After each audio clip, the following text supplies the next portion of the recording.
राधे राधे प्यारे बच्चों, मैं आशुतोष राय, डायरेक्टर ऑफ आरके क्लासेस, आप सभी का स्वागत करता हूं अपने इस प्यारे से चैनल आरके क्लासेस ऑनलाइन पे। और हमने इससे पहले क्लास 10 की प्रोबेबिलिटी में पार्ट 1 में L1 में हमने डाइस प्रॉब्लम और कॉइन प्रॉब्लम किया था। आज के दिन पर हम इसके कुछ डाइस प्रॉब्लम और कॉइन प्रॉब्लम से हट के, कार्ड प्रॉब्लम से हट के कुछ एक मिसलिनियस प्रॉब्लम है, उनके बारे में हम इस पे डिस्कस करेंगे। तो देखो, सबसे पहली चीज कि इससे पहले वाले में मैंने आपको बताया था प्रोबेबिलिटी का क्या फॉर्मूला होता है। तो सीधा सीधा एक ही फॉर्मूला हमने देखा था, क्या? Number of favourable outcome upon total number of outcome, ये हमने फॉर्मूला पढ़ा था।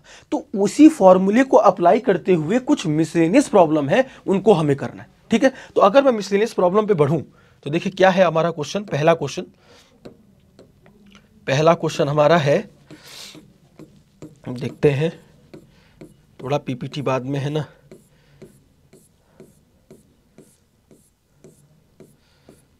अपना पहला क्वेश्चन है, हाँ, बढ़ते अपने पहले क्वेश्चन की तरफ। ठीक है, तो देखो पहला क्वेश्चन अपना क्या कहता है मिसलेनियस प्रॉब्लम में कि sir which of the following can not be the probability of any event. मतलब सर इन चारों ऑप्शन में कौन सा प्रोबेबिलिटी नहीं है। तो अभी इसके बाद मैंने शुरुआत में पहले ही इसके L1 चैप्टर में जब मैं प्रोबेबिलिटी पढ़ा रहा था तो आपको मैंने दो प्रॉपर्टीज बताई थी। क्या? कि प्रोबेबिलिटी की डेफिनेशन, दूसरी चीज कि प्रोबेबिलिटी की जो वैल्यू होती है वो 0 और 1 के बीच में होती है। तो अगर देखें तो कोई भी प्रोबेबिलिटी है तो सबसे पहले 1.5 को अगर देखें तो ये तो 0 1 के बीच में है ही नहीं, ये तो 1 को पार कर गया। और कोई भी प्रोबेबिलिटी 1 से बड़ी नहीं होती।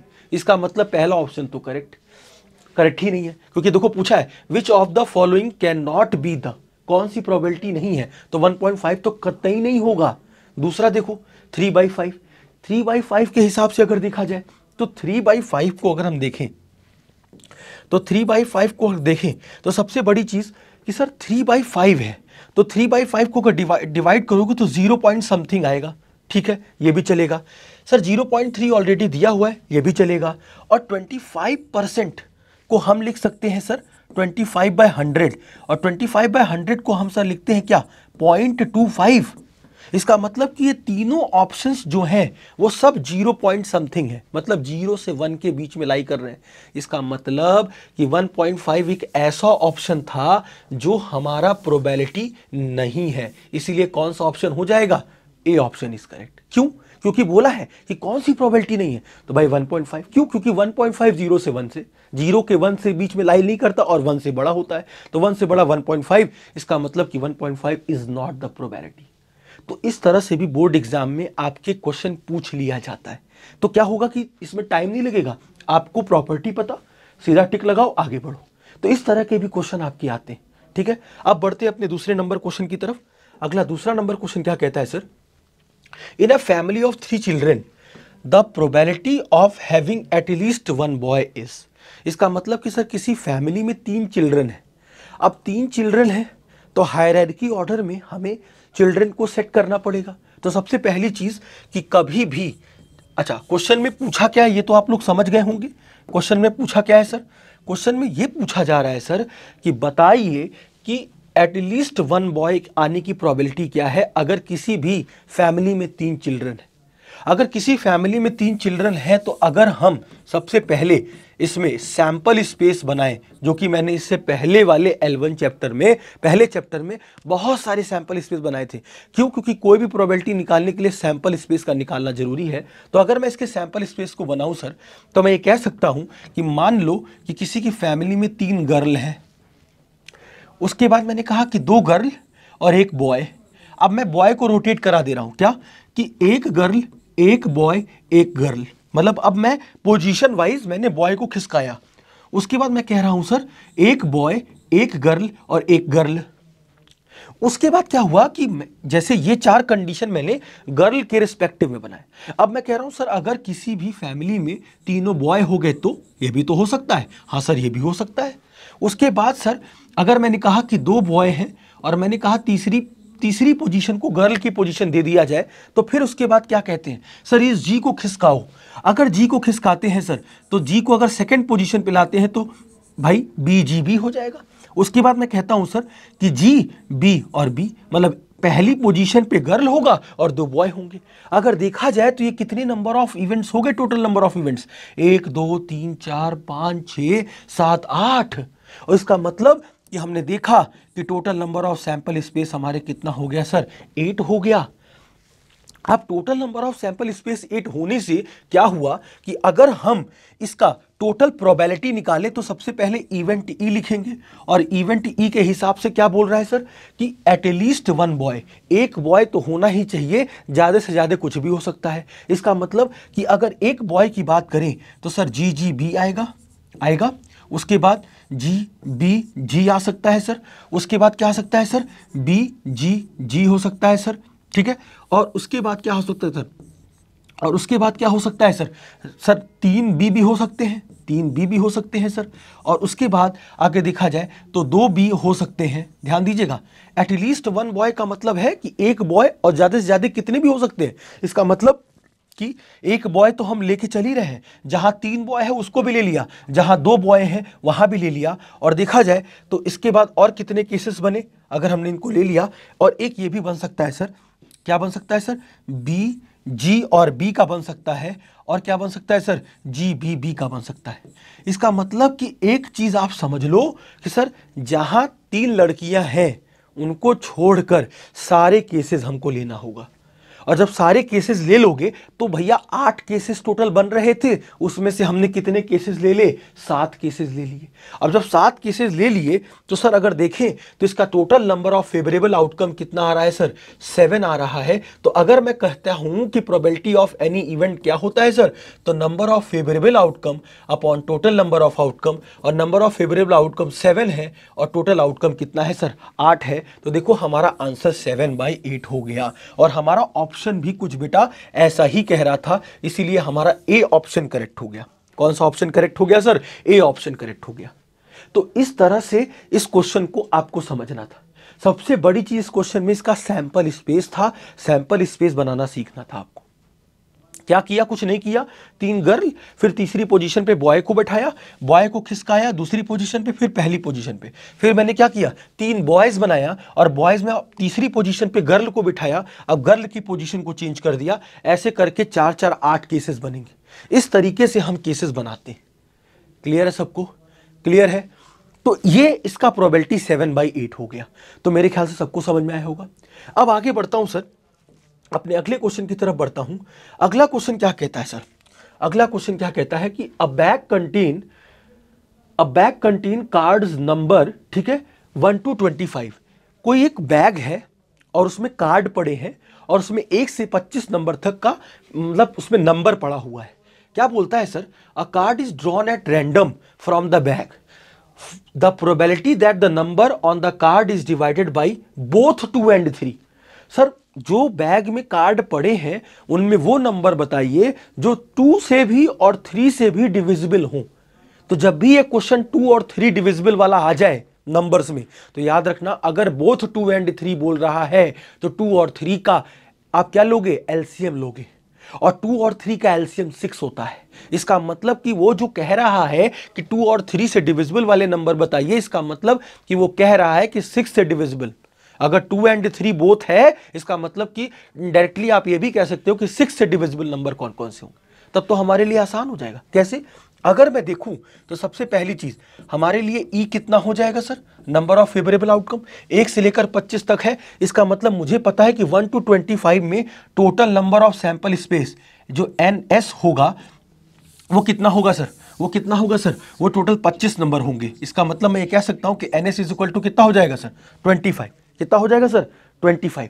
अब NS अगर 25 हो गया, इसका मतलब कि अगर मैं ई इवेंट को लिखूं तो कौन सा सर ऐसा नंबर होगा जो 2 और 3 से बोथ डिविजिबल हो। अब 2 और 3 से बोथ अगर डिविजिबल की बात करेंगे तो सबसे पहली चीज कौन सा नंबर होगा सर, 1 से 25 में। अब 2 और 3 बोथ पूछ रहा है, मतलब कि 2 और 3 बोथ का मतलब 2 से भी 3 से भी, मतलब मैंने 2 और 3 का एलसीएम निकाल लिया। मतलब ये इनडायरेक्टली अपने क्वेश्चन में अपने मन में ये सोच के चलेंगे कि 6 से डिविजिबल। तो 6 से डिविजिबल में सबसे पहले 1 से लेकर 25, 2 तो होगा नहीं, 3 होगा नहीं, 4 होगा नहीं, 5 होगा नहीं। तो इसका मतलब पहला नंबर कौन सा होगा सर, 6 होगा। और 6 से डिविजिबल वाले कौन से होते हैं, तो 6 2 जा 12, फिर इसके 6 4 जा 24, इसके अलावा और कोई नंबर आपका नहीं दिख रहा, क्योंकि ऑब्वियस सी बात है 2 और 3 पूछा था और इसका एलसीएम कितना हो जाएगा, 6 हो जाएगा। और 6 होने का मतलब कि अगर मैं ई इवेंट लिखूं तो 1 से लेकर 25 में 6, 12 और एक नंबर और छोड़ रहे हैं हम लोग, एक नंबर और छोड़ रहे हैं सर 18 और उसके बाद सीधा 24, क्योंकि ये सारे नंबर 6 से डिविजिबल है। तो चाहे 6 से डिविजिबल कहो और चाहे बोथ 2 एंड 3 कहो, बात एक ही है। अब देखें तो अगर इसमें नंबर ऑफ फेवरेबल आउटकम की बात करें तो सर टोटल नंबर 4 है। कितने हैं सर, 4 है। और अगर मैं इसमें प्रोबेबिलिटी ऑफ एनी इवेंट निकालूं तो sir total number of favourable outcome मतलब 4 और टोटल नंबर ऑफ आउटकम कितना है सर, 25। तो 4/25 हमारा आंसर हो जाएगा, और जो कि हमारे पास सी ऑप्शन है। और सी ऑप्शन हमारा कितना हो गया सर, सी ऑप्शन हमारा 4/25 हो गया। तो इस तरह से क्वेश्चन को हमें करना है। अगर बोथ 2 एंड 3 या बोथ फलाना फलाना नंबर कुछ भी आ जाए भैया, सीधा उसका आप समझो कि वो एलसीएम है और उसके हिसाब से आप क्वेश्चन को ट्रीट कर सकते हो।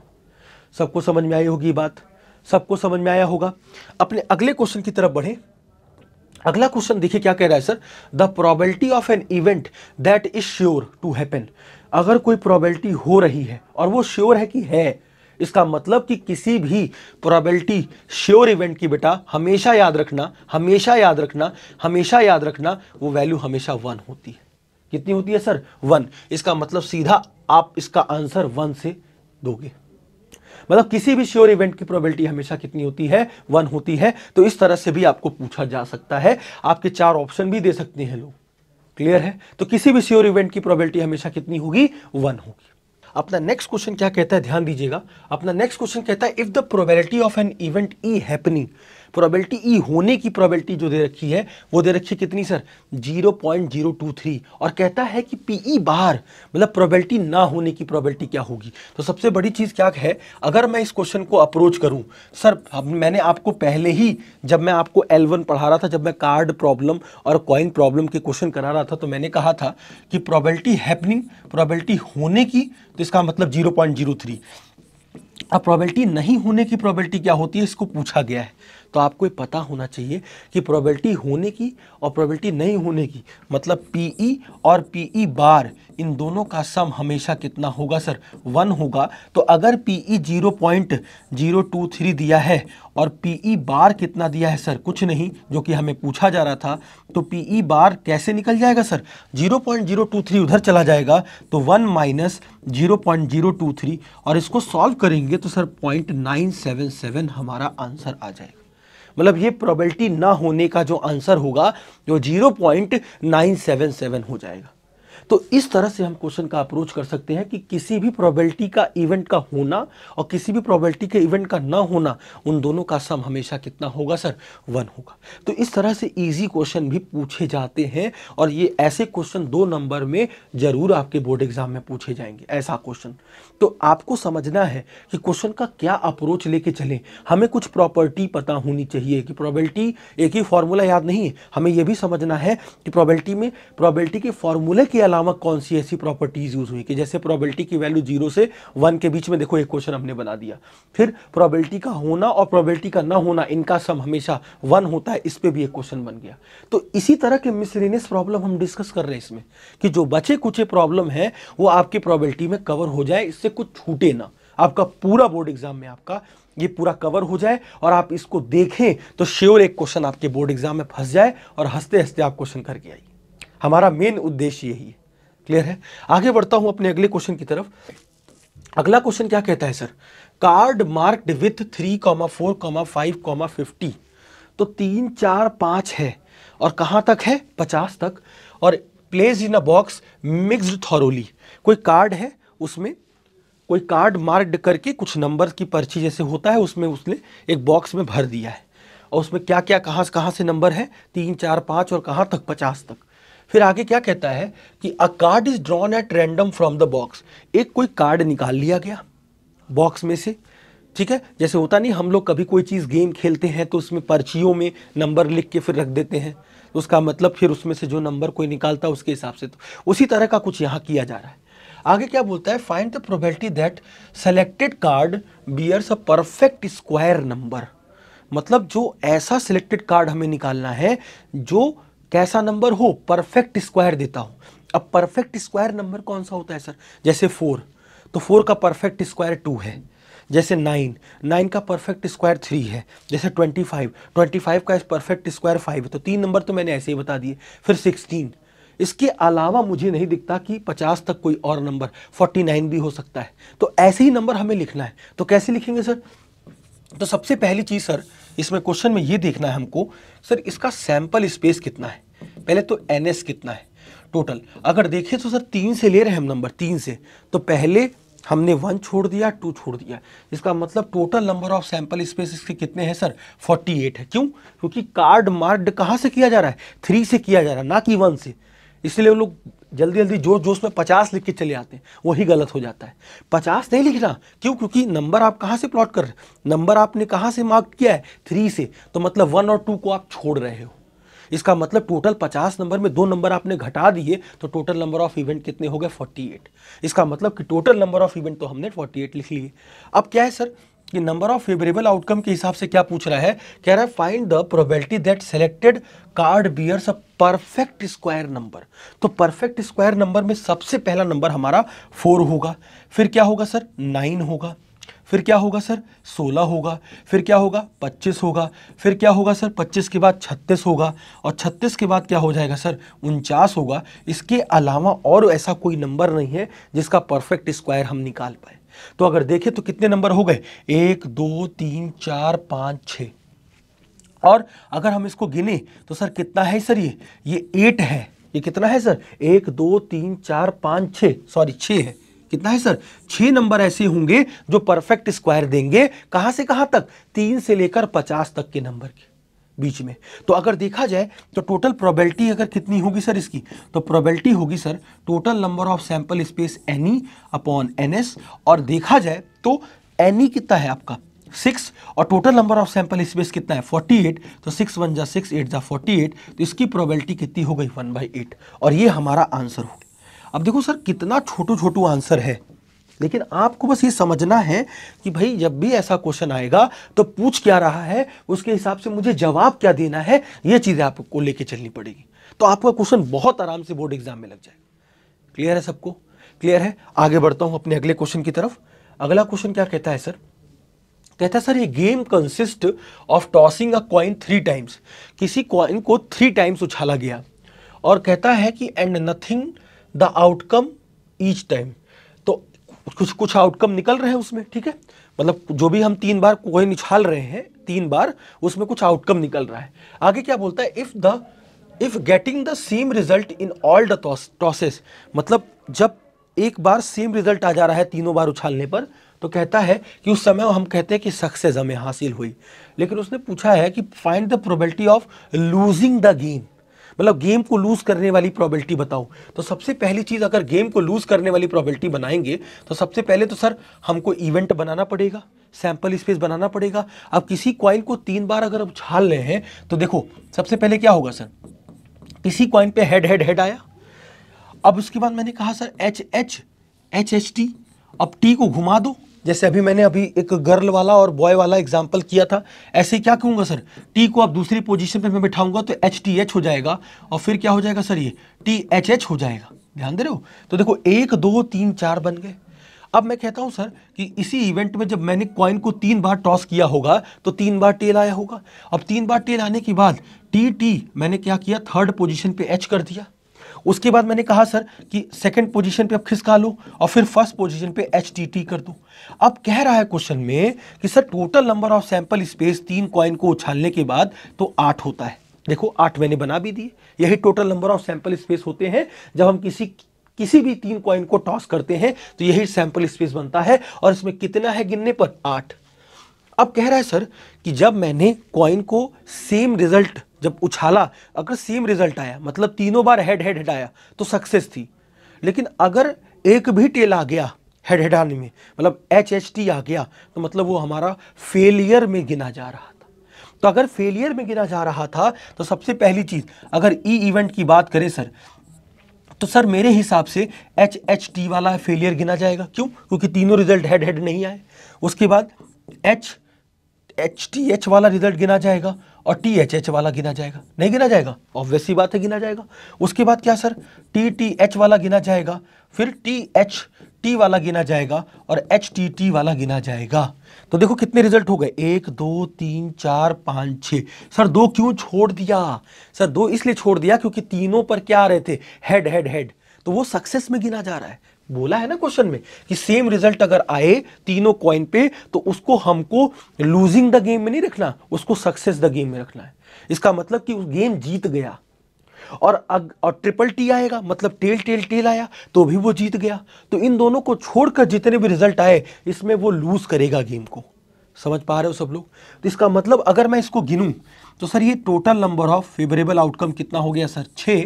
तो अगर मैं प्रोबेबिलिटी का फॉर्मूला लिखूं तो प्रोबेबिलिटी का फॉर्मूला अभी फिर से बताया मैंने, हर जगह एक ही formula, NE/NS, total number of favourable outcome upon total number of favourable outcome upon total number of outcome, NE/NS। तो अगर देखें तो सर NE कितना है आपके पास, NE हमारे पास है टोटल 6 और NS हमारे पास टोटल कितना है 8। अगर इसको थोड़ा सॉल्व कर लिया जाए तो टोटल 6 को 8 से डिवाइड करने पे जो आंसर आएगा 2 3 जा 6, 2 4 जा 8 एंड आंसर इज 3/4। तो ये हमारा इस क्वेश्चन का आंसर हुआ, इस छठे नंबर क्वेश्चन का आंसर हुआ कि प्रोबेबिलिटी लूजिंग द गेम जो होगी वो 3/4।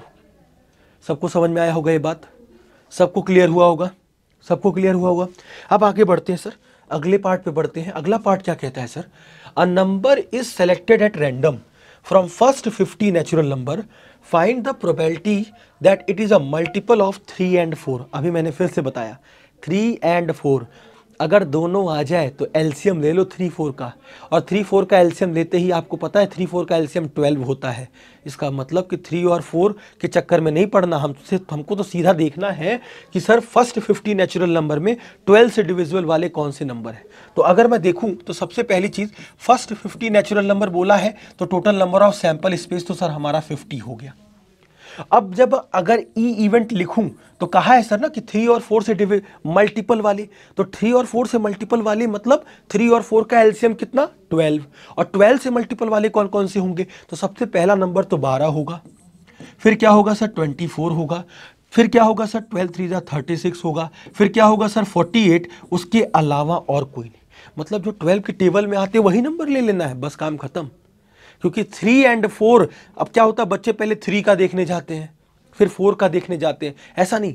जब भी ऐसे एंड करके आए तो दोनों का एलसीएम निकालो, एलसीएम निकालने के बाद जो नंबर आएगा उसके हिसाब से जो भी, जैसे 3 और 4 का एलसीएम 12 हुआ तो मुझे 3 और 4 को अलग से नहीं देखना था, मुझे क्या करना था, उनका एलसीएम निकाल के जो नंबर आ रहा था 12 उससे डिविजिबिलिटी जो भी होगी उससे की जो मल्टीपल होगा उसको हमको लेना होगा। सबको समझ में आया होगा ये बात? क्लियर है? तो अगर मैं देखूं तो सर ये जो total number of favourable outcome हो गया वो तो हो गया कितना सर, वो हो गया टोटल 4, और हमारे पास 50 पहले से है। तो अगर प्रोबेबिलिटी ऑफ एनी इवेंट निकालें तो कितना हो जाएगा सर 4/50। क्यों? क्योंकि total number of favourable outcome कितना है 4, और total number of outcome first 50 natural number मतलब 50। और अगर इसको सॉल्व करें तो 2 2 जा 4, 2 25 जा, तो आंसर इस कितना हो गया सर 2/25, और ये हमारा इस क्वेश्चन का आंसर हो गया। तो इस तरह से बेटा लोग हमें क्वेश्चन को अप्रोच करना है। बहुत सिंपल, बहुत साधारण क्वेश्चन आता है, बस आप क्वेश्चन के अप्रोच को समझ जाओ, क्वेश्चन फोड़ दोगे आप। बोर्ड एग्जाम में बता तो पक्का आप अच्छा करके आओगे। क्लियर है? तो फिलहाल में सबको क्वेश्चन समझ में आया होगा। अब आगे बढ़ते हैं अपने अगले क्वेश्चन की तरफ। अगला क्वेश्चन क्या कहता है सर, 9वां क्वेश्चन। ये भी देखो बहुत सिंपल क्वेश्चन है। क्या कहता है, a child has a die whose 6 faces. देखो एक चाइल्ड के पास एक डाई है, उस पर 6 फेसेस हैं और उसको लेटर से रिप्रेजेंट किया गया है। मतलब ये समझो सर ये 1 है, ये 2 है, ये 3 है, ये 4 है, ये 5 है, 6 है। क्योंकि जब डाइस हम लोग खेलते हैं तो उस पे पासे पे देखो बिंदी बनी होती है, एक पे एक बिंदी तो दूसरे पे 2 बिंदी, तो वो 2 बिंदी 2 को रिप्रेजेंट कर रही है, तो 3 4 ऐसे। तो डाइस के हिसाब से इसको बनाया गया। अब डाइस में आपको पता है कि the dice is thrown once, एक बार डाइस को थ्रो किया गया तो कहता है find the probability of getting a. तो सबसे पहली चीज आपको ये पता है कि अगर डाइस को थ्रो किया गया है तो total number of sample space कितने होंगे 6। ऑब्वियस सी बात है, किसी भी डाइस को रोल करने पर 6 आपके पॉसिबल आउटकम होते हैं। अब क्या बोला कि सर ए आने की प्रोबेबिलिटी कितनी है, तो देखा जाए तो ए आने की प्रोबेबिलिटी कितनी है 1 2 और 3। इसका मतलब कि अगर मैं फर्स्ट पार्ट में ए आने की प्रोबेबिलिटी लिखूं, प्रोबेबिलिटी ऑफ गेटिंग ए, तो सीधा सीधा मैं क्या करूंगा सर, 3 बार तो ए आया है, देखो 1 2 और 3, और total number of sample space कितना है 6, तो 3 1 जा 3, 3 2 जा 6, तो आंसर इज 1/2। तो ये हमारा पहला आंसर था, बहुत सिंपल, एकदम आपको सोचना ही नहीं कुछ क्वेश्चन में कि भैया ए 3 बार आया है, मतलब जब भी डाइस उछाली गई होगी तो ए वहां पर रहा होगा, तो इसका मतलब कि जो उसका आंसर होगा वो 1/2 हो जाएगा। अपने सेकंड क्वेश्चन की तरफ अगर बढ़े बेटा, तो सबसे पहली चीज प्रोबेबिलिटी ऑफ गेटिंग डी आने की प्रोबेबिलिटी क्या होगी सर, तो डी आने की प्रोबेबिलिटी मात्र एक बार डी आया है, देखो, और एक बार डी आने का मतलब 1, और total number of sample space कितने हैं 6, तो आंसर इज 1/6। तो इस तरीके से हम क्वेश्चन को तुरंत खत्म कर देंगे।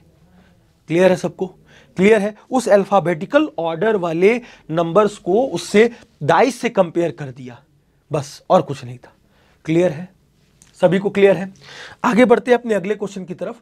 अगला क्वेश्चन क्या कहता है सर, ये थोड़ा सा सही क्वेश्चन है, अगर देखें तो क्या है कि अगर समझें इस क्वेश्चन में, तो क्या कहता है कि अ बॉक्स कंसिस्ट ऑफ 100 शर्ट्स। कोई बॉक्स है जिसमें 100 शर्ट रखी है, 100 शर्ट्स रखी है, विच 88 आर गुड, जिसमें 88 कितनी है, गुड है, सही है। फिर कहता है सर 8 हैव माइनर डिफेक्ट, फिर कहता है कि आगे 4 हैव मेजर डिफेक्ट। तो कहता है कि Ramesh a shopkeeper will buy only दो शर्ट विच आर गुड।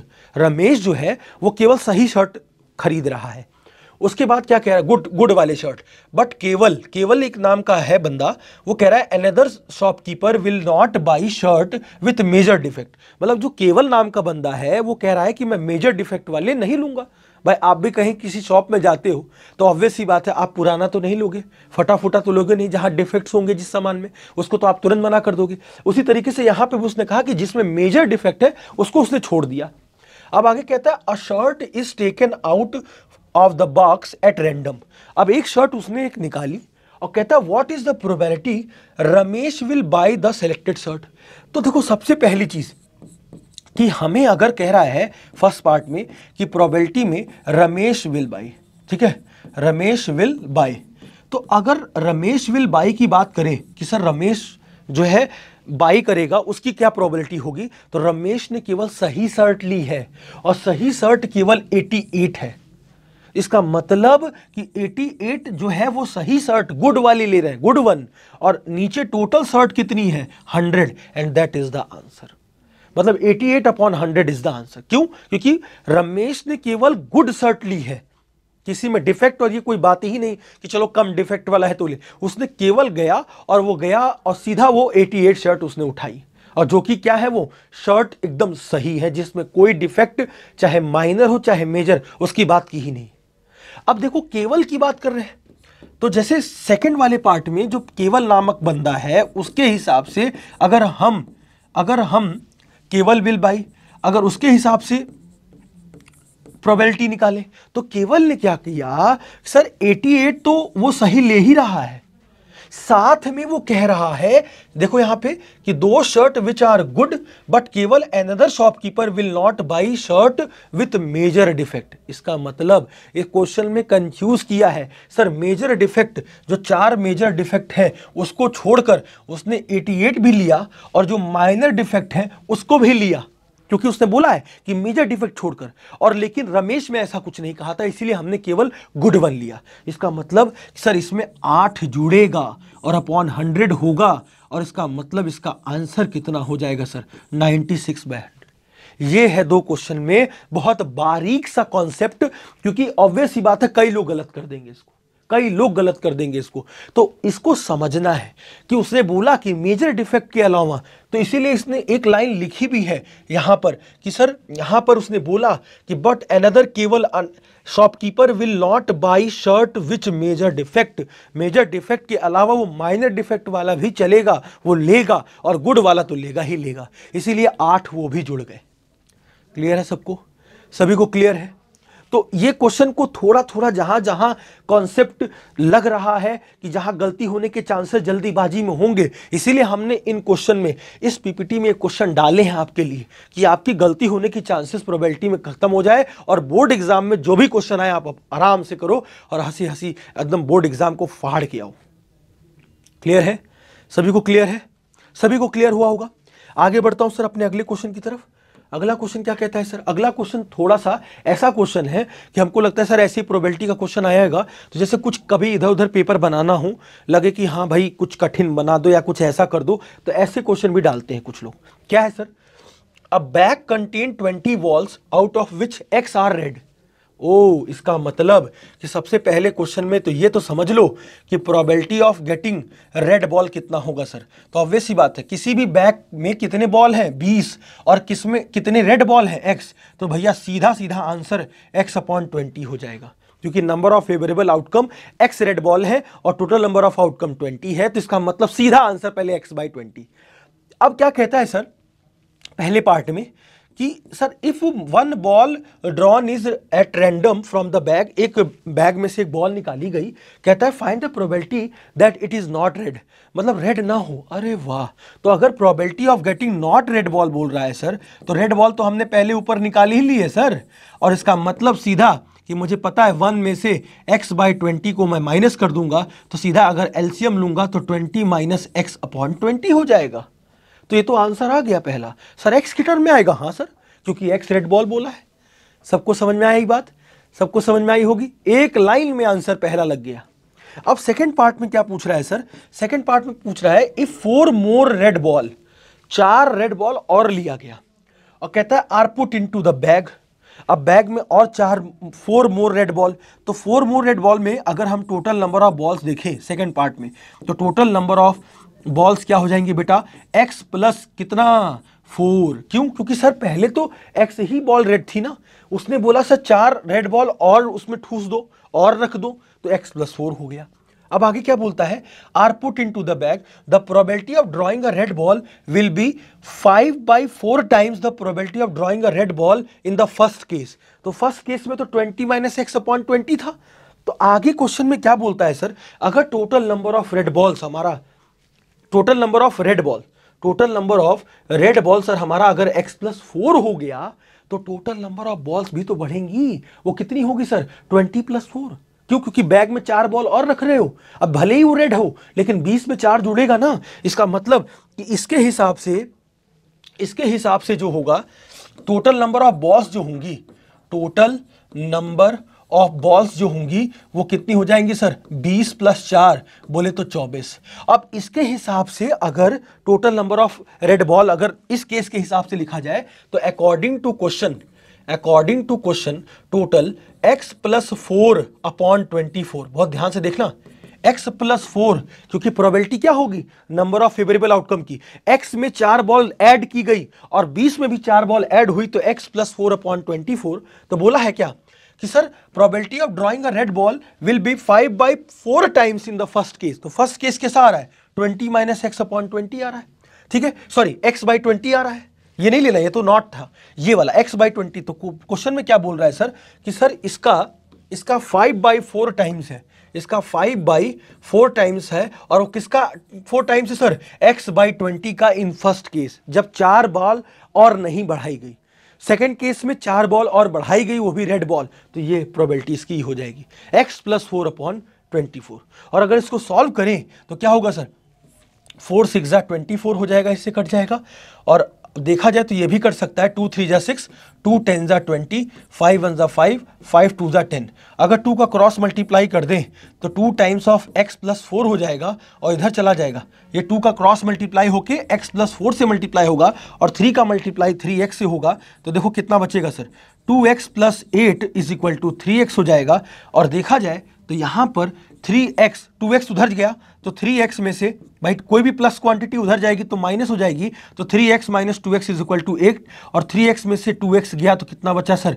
केवल x बचा, और x की वैल्यू 8 आ गई। इसका मतलब कि टोटल नंबर ऑफ, देखो ध्यान से, x क्या था? x आपका रेड बॉल था, उसने बोला कि find the value of x, तो x की क्या वैल्यू होगी सर? 8 हो जाएगी, और ये हमारा आंसर हो जाएगा। x का आंसर हमारा कितना हो जाएगा सर? 8। तो इस तरह से क्वेश्चन के अप्रोच को हम आगे बढ़ा सकते हैं और कर सकते हैं। सभी को क्लियर हुई मेरी बात? एकदम क्रिस्टल क्लियर हुई होगी, क्योंकि ये कंडीशन जब तक आप लगाओगे नहीं तब तक इस क्वेश्चन को फोड़ नहीं पाओगे।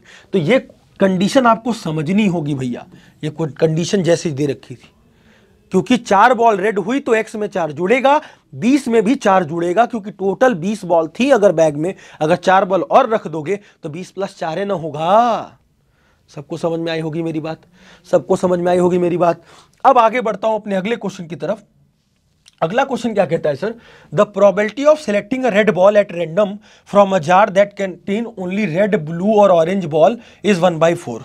ठीक है, the probability of selecting a blue ball at random in the same jar is 1/3। अच्छा, इसका मतलब क्वेश्चन में ये कह रहा है कि probability of getting a red ball की प्रोबेबिलिटी 1/4 है, इसको मैंने PR से डिनोट कर दिया। Probability of getting a blue ball, इसकी जो प्रोबेबिलिटी है वो 1/4 है। और हमसे क्या कह रहा है क्वेश्चन में, if the jar contain 10 orange ball, 10 orange ball उसमें अगर है तो find the total number of ball. अच्छा, मतलब किसी भी जार में 10 ऑरेंज बॉल हैं, प्रोबेबिलिटी ऑरेंज बॉल की नहीं दी गई है, लेकिन 10 ऑरेंज बॉल हैं और कहता है कि total number of ball jar में कितने होंगे। अब ये क्वेश्चन देखो कितना सही है। तो ये पता है कि कितने भी बॉल हो जाए, सबकी प्रोबेबिलिटी, अगर मैं यहां पर प्रोबेबिलिटी ऑफ ऑरेंज बॉल हमें नहीं दी गई है तो हम क्या प्रोबेबिलिटी ऑफ ऑरेंज बॉल निकाल पाएंगे पीओ? हाँ सर, निकाल सकते हैं। कैसे सर? अगर देखें तो सर ये पता है कि कितनी भी इवेंट हो जाए, कितना भी इवेंट हो जाए, कितना भी रेड बॉल और ब्लू बॉल और ऑरेंज बॉल निकालो, सबकी प्रोबेबिलिटी का सम हमेशा 1 होता है। ये तो आपको पता ही होगा कि कितने भी इवेंट कर लो, सबकी प्रोबेबिलिटी का सम हमेशा 1 होगा। अगर नहीं पता तो ये अपने दिमाग को बिठा लीजिए कि कई सारी प्रोबेबिलिटी अगर हो रही हैं किसी भी एक इवेंट में तो उन सबका सम, प्रोबेबिलिटी का सम हमेशा 1 होगा। ओ, ये बात है। इसका मतलब कि प्रोबेबिलिटी ऑफ रेड बॉल जो होगी वो कितनी है सर, वो है 1/4। और प्रोबेबिलिटी ऑफ ब्लू बॉल कितनी है सर, 1/4 है। और ये इसकी सर ब्लू बॉल की थोड़ा सा अलग लिखा था, 1/3 थी ब्लू बॉल, क्या 1/3 है सर, 1/3 है सर। और plus probability of orange ball हमें नहीं पता, इज इक्वल टू 1। क्या प्रोबेबिलिटी ऑफ ऑरेंज बॉल हम लोग निकाल सकते हैं? हाँ सर, निकालेंगे। कैसे? प्रोबेबिलिटी ऑफ ऑरेंज बॉल में 1 से माइनस कर देंगे, किसको किसको कर देंगे सर, ये दोनों को उधर लेके जाते हैं। जब दोनों को उधर लेके जाएंगे तो 1/4 + 1/3। सर ये तो प्लस का माइनस ही था, ये प्लस ही रह गया। अरे मैंने क्या किया है कि इस पोर्शन को लेके गया हूं तो इसलिए ब्रैकेट लगा के उधर लेके गया। अब मैं अगर इसको सॉल्व करूं सर क्या होगा सर, 1 - 4 3 का एलसीएम 12 हो गया, और 4 3 जा 12 और 3 4 जा 12। अब देखा जाए तो कितना हो गया सर, 1 - 7/12। और अगर मैं इसको सॉल्व करूं तो एलसीएम लूं तो 12 - 7/12 हो गया, और सर ये 5/12 आया। और ये किसका है सर, ये probability of getting orange ball है सर। अच्छा, इसका मतलब कि अब हम क्वेश्चन में एकदम अंत तक पहुंच चुके हैं। कैसे?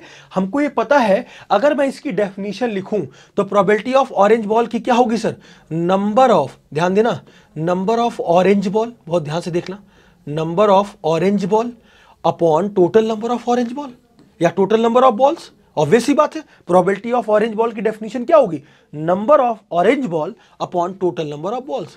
अब अगर टोटल नंबर ऑफ बॉल्स लिखेंगे नीचे, और ये किसके बराबर है सर, ये सीधा 5/12 के बराबर है, तो नंबर ऑफ ऑरेंज बॉल तो क्वेश्चन में दिया है सर कितना, 10, और 10 दिया है अगर, तो 10 अपॉन कितना हो जाएगा sir, total number of balls, total number of balls हो जाएगा। और ये किसके बराबर हो जाएगा सर, ये किसके बराबर हो जाएगा, ये हो जाएगा आपका टोटल नंबर ऑफ बॉल्स 5/12 के बराबर हो जाएगा। और अगर मैं टोटल नंबर ऑफ बॉल्स निकालने बैठूं तो टोटल नंबर ऑफ बॉल्स जो होगा सर वो कितना होगा सर, इसको क्रॉस मल्टीप्लाई कर दिया तो 12 × 10, 12 × 10 अपॉन 5, और देखा जाए तो 5 2 जा 20, 12 2 जा कितना हो गया सर, 24। और जो बॉल्स होंगी जार में वो कितनी होंगी, 24 बॉल्स होंगी। कितनी होंगी सर, 24। तो इस तरह से हम लोग क्वेश्चन को का अप्रोच कर सकते हैं। देख रहे हो ना आप लोग, मैंने क्या किया, सीधा 12 × 10 अपॉन 5 और टोटल नंबर ऑफ बॉल्स निकल गए। तो इस तरह से समझना था कि सर हमको ये चीज लगाकर ये कॉन्सेप्ट समझना था कि कितनी भी इवेंट हो रहा हो किसी भी एक उसमें, आप सबका सम कितना होगा, 1 होगा। क्लियर है सबको, सभी को क्लियर हुआ होगा, ये क्वेश्चन एकदम क्लियर, क्रिस्टल क्लियर हुआ होगा। अब आगे बढ़ता हूं सर, अगला क्वेश्चन क्या कहता है सर, 13 नंबर, अ बैग कंटेन व्हाइट, ब्लैक और रेड बॉल्स। बिल्कुल पिछले क्वेश्चन की तरह है सर, ये आप खुद करोगे।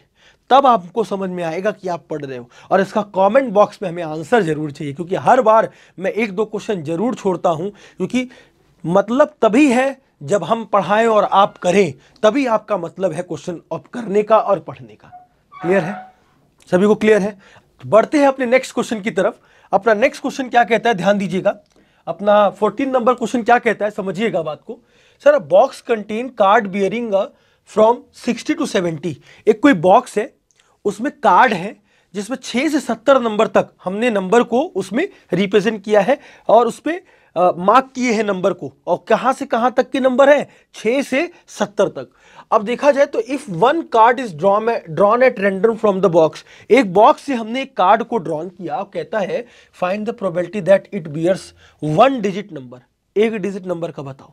तो सबसे पहली चीज सर, कि अगर मैं इस क्वेश्चन में total number of sample space NS निकालूं, टोटल नंबर ऑफ कितने होंगे, टोटल नंबर ऑफ नंबर्स कितने होंगे बॉक्स में, तो सबसे पहली चीज कि हमारे पास टोटल तो देखा जाए तो 70 कार्ड हैं, लेकिन उसमें शुरू के 1 नहीं लिया गया, 2 कार्ड नहीं लिया, 3, 4, 5, 5 कार्ड छोड़ दिया, तो 70 में से 5 घटा दोगे तो कितना हो जाएगा सर, 65 कार्ड्स होंगे टोटल, जिसपे कार्ड में हमने 65 नंबर मार्क किए होंगे, जो कि बॉक्स में वो रखा हुआ है। अब अगर बॉक्स में रखा हुआ है तो सबसे पहली चीज हमसे बोलता है sir first part 1 digit number बताओ। तो पहले वाले के लिए अगर मैं इवेंट लिखूं तो 1 डिजिट नंबर कौन सा होगा सर, सबसे पहले 6 से लिखना है, तो 6 तो होगा ही, क्योंकि 6 to 70 के बीच में बोला है, तो 6 भी लेना है, तो 6 होगा, 7 होगा, 8 होगा, 9 होगा। और देखा जाए तो अगर इसको गिना जाए तो टोटल कितने नंबर होंगे सर, 4। टोटल 4 नंबर हो गए, 6 भी लिया हमने, 7 भी लिया, 8 भी लिया और 9 भी लिया, तो और 10 लेंगे तो 2 डिजिट नंबर हो जाएगा। तो इसके कारण जो हमारा प्रोबेबिलिटी ऑफ एनी इवेंट होगा बेटा, वो कितना हो जाएगा, 4/65, क्योंकि total number of sample space बेटा कितना आ रहा था, 65 आ रहा था, क्योंकि टोटल 65 कार्ड्स बॉक्स में थे। तो ये हमारा पहला क्वेश्चन था कि जब हमसे पूछ रहा था कि भैया 1 डिजिट नंबर बताओ। अब क्या है सर, सेकंड पार्ट में हमसे क्या पूछ रहा है सर, सेकंड पार्ट में हमसे पूछता है a number divisible by 5। Sir ऐसा नंबर बताइए जो 6 से 70 के बीच में नंबर किससे डिविजिबल हो, 5 से। तो 5 से पहला नंबर तो अब लोगे तो 6 से स्टार्ट करना है, तो 6 के बाद सीधा नंबर 10 होगा। इसका मतलब पहला नंबर 10 होगा, उसके बाद 15 होगा, उसके बाद 20 होगा, फिर 25 होगा, फिर 30 होगा, फिर 35 होगा, फिर 40, फिर 45, और 45 के बाद 50, 55, फिर उसके बाद 60 होगा, फिर 65 होगा, और 70 अगर हम लें तो 70 भी हम इंक्लूड करेंगे, और टोटल कितना हो जाएगा सर, 1, 2, 3, 4, 5, 6, 7, 8, 9, 10, 11, 12, 13, और टोटल नंबर ऑफ सैंपल जो कि फेवरेबल आउटकम के हिसाब से 13 आ रहा है, तो इसके हिसाब से प्रोबेबिलिटी कितनी होगी सर, इसके हिसाब से प्रोबेबिलिटी 30/65 हो जाएगी सर, क्योंकि इस टोटल 65 आपके कार्ड्स थे और टोटल नंबर 5 से डिविजिबल होने कितने नंबर है सर, 13। तो 13 को 65 से डिवाइड कर दिया तो 13 5 65, तो आपका कितना हो जाएगा सर, 1/5 आंसर हो जाएगा। तो ये आपको ऐसे करना होगा कुछ। तो ये तो सेकंड आंसर था। अब उसके बाद क्या बोलता है सर आगे, एन ऑड नंबर, ध्यान दीजिएगा आगे क्या बोलता है, an odd number less than 30। अब sir odd number less than 30, तो ऑड नंबर लेस देन 30 का मतलब चलना हमको 6 के बाद ही है, तो 6 के बाद अगर हम चलेंगे तो पहला नंबर क्या होगा सर ऑड में, 7 होगा, उसके बाद क्या होगा सर 9 होगा, फिर 11 होगा, फिर उसके बाद 13, 15, 17, 19, 21, फिर 21 के बाद आपका होगा, अच्छा ऑड नंबर आपको पता है जो 2 से डिविजिबल ना हो, 21 के बाद 23, 23 के बाद 25, 25 के बाद 27, 27 के बाद 29, और इन नंबर को अगर गिना जाए तो 1, 2, 3, 4, 5, 6, 7, 8, 9, 10, 11, 12, total number of favourable outcome यहां से 12 आया। और इसके हिसाब से सर जो हमारी प्रोबेबिलिटी बनेगी वो कितनी बनेगी sir, number of favourable outcome 12 और टोटल हमारा आउटकम कितना था 65, तो 12/65 इज द आंसर। और हम यहां पर अगर 3 को काटें तो 3 4 12 और 3 13 3 को अगर काटते हैं तो 3 2 6, ठीक है, नहीं ये ऐसे नहीं कटेगा, 4 से कटेगा, 4 3 जा 12, नहीं इससे भी नहीं कटेगा। अगर हम देखें तो 12/65 को एज इट इज ऐसे ही छोड़ सकते हैं। ठीक है, क्लियर है सबको? अच्छा, अगर मैं यहां पर आंसर को यहां पे रोकता हूं तो हमारा ये एक थर्ड वाला आंसर 12/65 आ गया। अब आगे क्या बोलता है सर फोर्थ पार्ट में, a composite number between 50 and 70। अच्छा, अब सर कंपोजिट नंबर क्या होता है सर? सबसे बड़ी चीज सर, कंपोजिट नंबर ऐसे नंबर होते हैं जिनके 2 या 2 से अधिक फैक्टर हों। 2 फैक्टर अगर हो गया किसी भी इसका नंबर का तो कंपोजिट नंबर है। अच्छा, तो अगर सर इसमें नंबर अगर स्टार्ट करें तो 50 तो हम नहीं लेंगे क्योंकि 50 और 70 के बीच में कहा है, तो 50 अगर नहीं लेंगे तो पहला नंबर 51। सर कैसे दिखाओ? 51 का फैक्टर करो तो 17 3 जा 51, तो 17 और एक फैक्टर में 3, तो 2 फैक्टर तो आ ही रहे हैं ना। 2 या 2 से अधिक फैक्टर आ जाए मतलब समझ लो वो कंपोजिट नंबर है। तो इसी तरीके से सर आप कहो तो 52 भी होगा। हाँ सर 52 होगा। 53 होगा? नहीं होगा, क्योंकि 53 1 जा 53 और 53 का फैक्टर होता ही नहीं है, आप करके देख लो। उसके बाद क्या होगा सर? 54, हाँ 54 होगा सर। 55 सर जरूर होगा। उसके बाद 56 भी होगा, 57 भी होगा क्योंकि 19 3 जा 57, 58 भी होगा, 59 नहीं होगा। 58 के बाद आपका होगा 59 नहीं होगा, 60 होगा। इसके बाद 61 नहीं होगा, 62 होगा, 63 भी होगा, 64 होगा, 65 होगा, 66 होगा, 67 नहीं होगा, 68 होगा और 69 होगा। सर 70 हम नहीं लेंगे।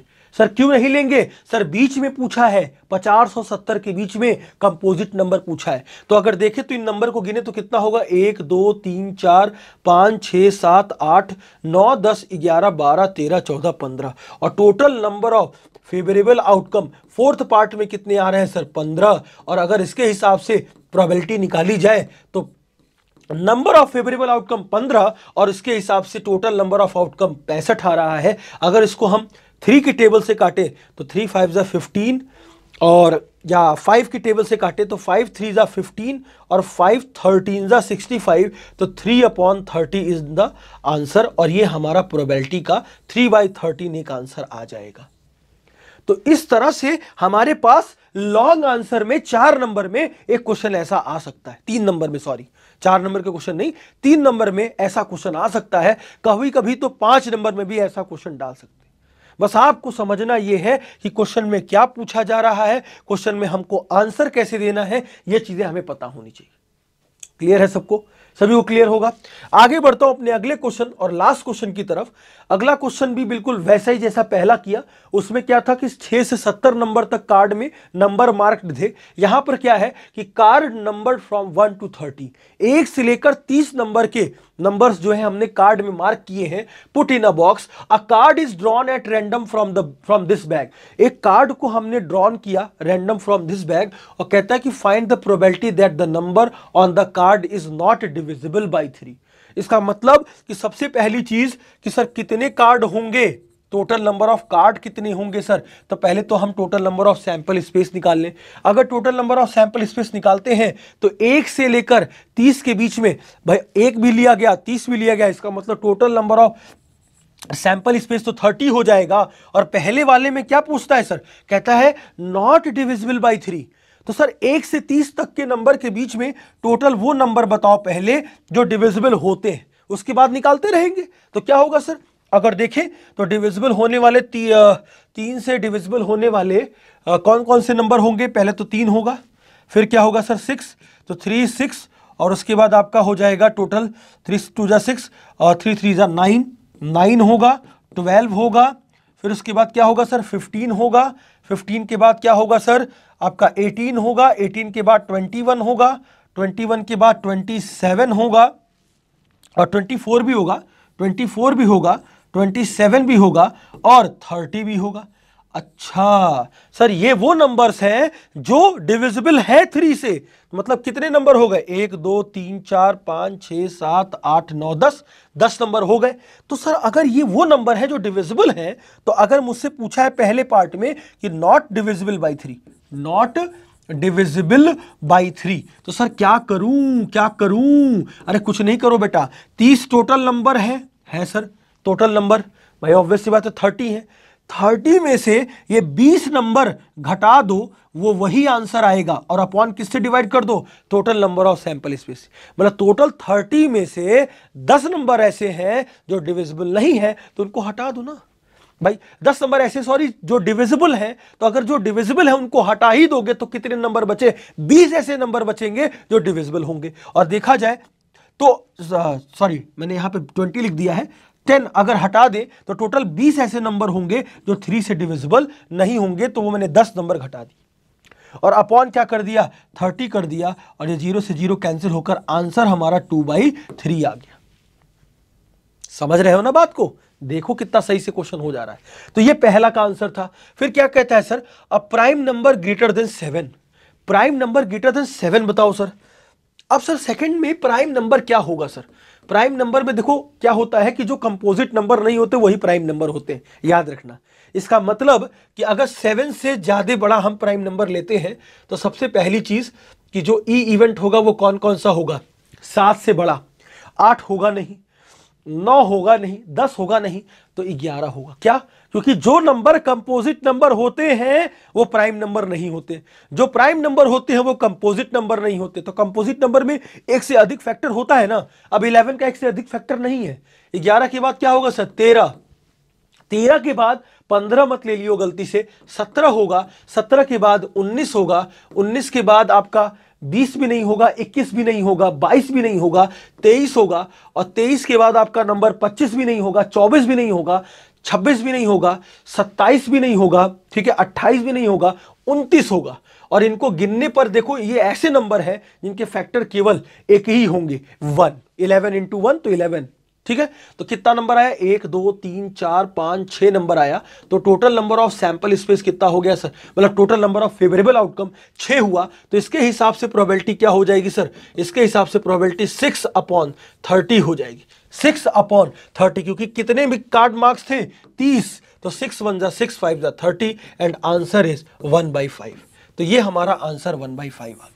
ऐसे ही थर्ड पार्ट की अगर बात करें सर, तो थर्ड पार्ट में क्या बोलता है सर, थर्ड पार्ट में क्या बोलता है, not a perfect square number. इसका मतलब कि सर पहले आप परफेक्ट स्क्वायर नंबर निकाल लो ना, तब प्रोबेबिलिटी निकालो। तो परफेक्ट स्क्वायर का नंबर मतलब अगर 1 से बढ़े तो पहला नंबर 4 है, फिर 9 है, ऑब्वियस सी बात है, फिर क्या, 9 के बाद आपका 16 है, 16 के बाद आपका 25 है, 25 के बाद आपका तो कोई ऐसा नंबर नहीं है जो परफेक्ट स्क्वायर दे 1 से 30 के बीच में, ऑब्वियस सी बात है। तो ये ऐसे नंबर्स हैं जिनका परफेक्ट स्क्वायर होता है। अब मैं कह रहा हूं सर कि probability of getting not perfect square बोला है सर, तो अगर नॉट परफेक्ट स्क्वायर बोल रहा है सर तो करे क्या सर, करते हैं ना, क्या करते हैं सर, जो भी आपके 30 टोटल जो कार्ड थे जितने भी, उसमें से 4 घटा दीजिए और अपॉन किससे डिवाइड कर दीजिए सर, 30, और देखा जाए तो 30 - 4 26/30 हो जाएगा। देखिए सर परफेक्ट स्क्वायर नंबर की बात की गई, तो परफेक्ट स्क्वायर नंबर में एक चीज हम भूल गए, और वो क्या भूल गए सर, वो ये भूल गए सर यहां पर 1 भी तो परफेक्ट स्क्वायर देता है, और 1 अगर परफेक्ट स्क्वायर देता है सर तो टोटल जो मैं आपको कह रहा था कि 4 नंबर है, वैसे टोटल 5 होंगे, क्योंकि 1 का भी परफेक्ट स्क्वायर होगा। और क्या होगा, देखिए हमसे गलती होती, छूट रहा था, इसीलिए 30 में हम क्या माइनस करेंगे, 5 माइनस करेंगे, तो टोटल हमारा कितना हो जाएगा सर, हमारे पास टोटल हो जाएगा 25/30। और इसको आगे फर्दर आप सॉल्व कर ले, अगर 5 से काट दें तो 5 5 जा 25, 5 6 जा 30, तो आंसर हमारा 5/6 हो जाएगा। और इस तरह के ही क्वेश्चन आपके एग्जाम में ऐसे पूछे जाएंगे। तो मैं अश्योर करता हूं कि अगर आप इसको देखते हैं तो आपके बोर्ड एग्जाम में हर एक क्वेश्चन फंसेगा इसमें से। बस आप ये इसको ईमानदारी से करिए, और जो क्वेश्चन मैं छोड़ता हूं कमेंट बॉक्स में आंसर देने के लिए, वो जरूर उसका आंसर दीजिए आप, ठीक है। आप इसको करेंगे तो आपको चीजें समझ में आएंगी कि हाँ, एक एक चीज को मैंने एकदम कॉन्सेप्ट क्लियर करके आपको प्रोबेबिलिटी का और भी इससे पहले सारे टॉपिक मैंने आपको दिए, आप ही के लिए कर रहा हूं, क्योंकि आपको किसी का एक सहारा चाहिए, और वो सहारा हम बन के आए हैं। लेकिन सहारे के साथ साथ आपको बहुत ज्यादा मेहनत करनी है अपने बोर्ड एग्जाम के लिए, ठीक है ना। तो भैया इसी पे विराम देते हैं, ठीक है। तो अपने सपनों को दे उड़ान, आरके क्लासेस के साथ। राधे राधे प्यारे बच्चों।